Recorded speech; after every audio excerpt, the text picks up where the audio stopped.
Chères Romanaises, chers Romanais, depuis le début de cette campagne, mes colistiers et moi-même, nous avons choisi de ne pas nous laisser entraîner dans le caniveau de la polémique, du mensonge et des attaques personnelles dans lequel semble se complaire mon concurrent du second tour et ses colistiers. Néanmoins, ces derniers jours, s'agissant précisément de la réalité de la dette de notre commune, les bornes ont été franchies. J'y vois là une forme prononcée de malhonnêteté intellectuelle, ou ce qui peut être encore plus inquiétant quand on aspire à devenir maire, la manifestation criante d'une totale ignorance des règles en matière de finances publiques. Je tiens donc ici à rétablir la vérité sur la dette, car c'est un sujet qui n'est pas forcément facile d'accès et dont mon adversaire profite délibérément pour tenter de vous induire en erreur. Concrètement, ce qui est sérieux et crédible en termes de finances publiques, ce sont les chiffres fournis par le ministère de l'Économie et des Finances.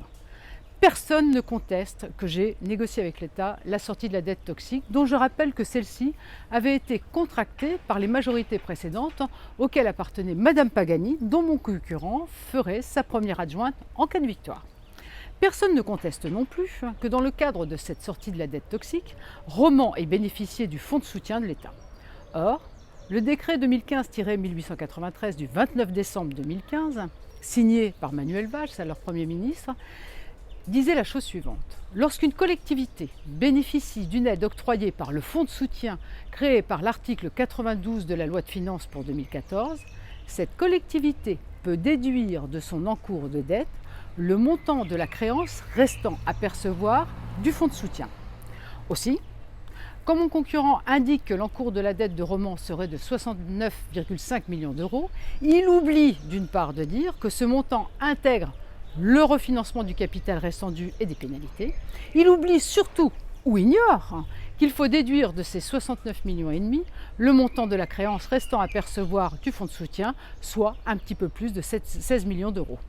C'est la raison pour laquelle Bercy indique bien sur le site impôts.gouv.fr, site que chacune et chacun d'entre vous connaît et que je mettrai également en lien de cette vidéo, que la dette de Romans au 31 décembre 2018 s'établit bien à 53,6 millions d'euros. Cela représente à peu près 1 564 euros par habitant et surtout une baisse de 20% par rapport à 2014, comme je l'ai toujours indiqué depuis le début de la campagne. Voilà la mise au point que je souhaitais faire à quelques jours de ce second tour. Encore une fois, je ne sais pas si de la part de mon concurrent cela relève de l'incompétence ou de la manipulation. Cela pourrait être risible si le sujet n'était pas aussi sérieux. En tout état de cause, je déplore ces méthodes, tout comme je déplore le climat délétère installé par une liste aux abois et qui révèle chaque jour un peu plus sa méconnaissance des dossiers et qui, finalement, en est réduite au mensonge. Romans et les Romanais auraient mérité mieux que ce niveau lamentable de débat. Mais je suis sûre que dimanche prochain, vous ne vous laisserez pas abuser ou duper par ces illusionnistes. Je compte sur vous et à très bientôt.